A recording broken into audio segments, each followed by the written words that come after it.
Hello and welcome to the second lecture of Unit 4. Today we will be looking at the French and Indian War, and specifically we will be looking at trying to talk about what led to the war and what caused it to spread, and then also what are some of the results of the war. The French and the English often clashed over land, and the land that they're really arguing over is the Ohio and Mississippi River valleys, and then the Great Lakes region, which is on this map that I'm going to show you here in just a second. But what you look at here is we're going to focus over here on the left-hand side, so don't worry too much about this stuff over here yet. So as more and more English people come into the colonies, the English colonies are purple color, French are yellow, orangish. As more and more of them come in, they're filling up the back country, and then they have to push out into this part of the country, and that is stuff that is claimed by the French. So really what we're looking at is the cause of this war. So, you know, if we're looking at causes and effects, the cause of this war is British settlers moving into French territory, which would be right around here. So, one thing that we really need to look at is don't focus so much on the title of this war being like, you know, who's fighting in it. Because, yes, there are French and there are Native American people fighting, but the French and Indian War is mainly a war between the French and the English, with Native American allies on both sides. So Native Americans often supplied the English and French with furs. This often created alliances between Native Americans and either the French or the English. So, you know, the French would be nice to some Native American tribes, the English would be nice to some Native American tribes, and that means that once they form these alliances with each other, anytime that the French battle the English, their Native American allies are now dragged into these wars between the two countries, because if you have an ally and you get into a fight with somebody, it's expected that your ally will help you or support you in that fight.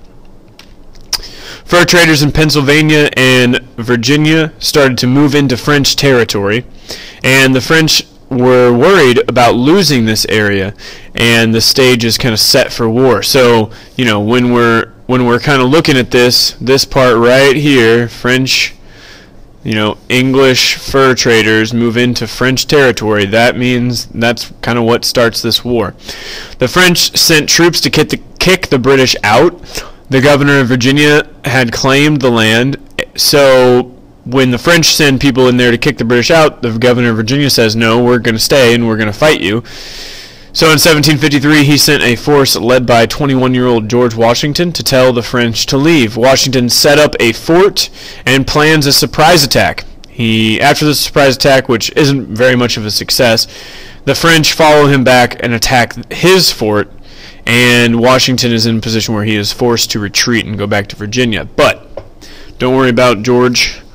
I'm sure we'll see him later on in history. Benjamin Franklin suggested that we can't just each colony, like Virginia sends troops and then some other colony sends troops. What he says is we have to work together as a whole group of colonies under a strong central government if we want to win, if we want to beat the French. His plan is called the Albany Plan of Union, and it is the first formal proposal that the colonies unite. But the colonies don't want to give up this control, because it's kind of like a situation where you have, if you are by yourself and you can choose where you want to go to eat for dinner, it's up to you. You have all the power in that situation. But if instead you have 5 people that are all together and you want to make a decision together, you lose a lot of your power, because you might not get what you want because more people want something else.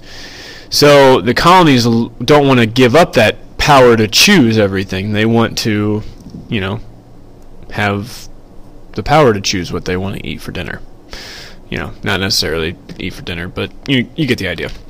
For the next few years, Americans and British were stunned by defeats and losses to the French. However, in 1757, Britain put William Pitt in charge of the war, and this is kind of what turns the war around for the British. Pitt was determined to win the war. Pitt sent his best generals to America and borrowed money to pay for troops. So he's not messing around. He wants his best people there. He wants all the money being spent to win this French and Indian War. By August 1759, the British had taken over 6 French forts, and then they start moving towards the French capital in North America, Quebec. Quebec sits at the top of a cliff, which makes it very difficult to attack, but the British find a way up, and under the cover of darkness they march 4,000 troops to Quebec. So, when the French awoke, the British were lined up and ready to attack with their 4,000 troops. After a battle, the French finally surrender. The French and Indian War was part of a worldwide war between the French and the English called the 7 Years' War. And the Battle of Quebec is kind of what ends the French and Indian War, that part of the 7 Years' War. But it still goes on for a little while. But eventually, in 1763, the English win, and they sign the Treaty of Paris. That's what ends the war. So the Treaty of Paris ends the war. Ends the French and Indian War, ends the 7 Years' War, and it also ends nearly all French control in North America, and it greatly expands the British Empire. So if we look at this map, we are now looking over here on the right side, because this is post-war. You have pre-war boundaries, a lot of French territory, all this yellow stuff, but now no yellow to be found, all purple. What is going on here is the British are really fighting for this area right here. So all the people that they're sending out to die and to fight are all trying to capture this area for Britain. So once the English take the French forts over in the frontier, they start refusing to give Native Americans gifts, because that's what the French had done. They had been nice to them, they had given them gifts to make sure that the relations are going okay. The Native Americans did not like this. They didn't like them moving onto their land, and they fought back. One of these is known as Pontiac's Rebellion. So Pontiac's Rebellion is something that happens after the French and Indian War, and it's a rebellion against the English who are moving into the French forts. Both sides fought hard during this Pontiac's Rebellion, and the English invited, for example, the English invited Native American war leaders to talk peace, but instead gave them smallpox-infected blankets. So then they would take those back to their tribe and be like, oh, yay, we got a gift. It's smallpox. They didn't know. They just thought it was blankets, but the British knew that they had smallpox in them, and they were all going to die because Native Americans don't have the immune system. In 1763, the British created the Proclamation of 1763 to avoid more conflicts with Native Americans. The proclamation forbid settlers from moving west of the Appalachian Mountains, and the settlers did not like this. So, if we go back to this map right here, if we were fighting, if the colonists were all fighting for this area right here, they put in the Proclamation of 1763 that says you can't move past this blue line. So they fought and died for all this land out here. And now they're saying you can't go out there. So they're saying your brother, your dad, your son went out, fought, and died so we could gain this land out here, but you can't go out there.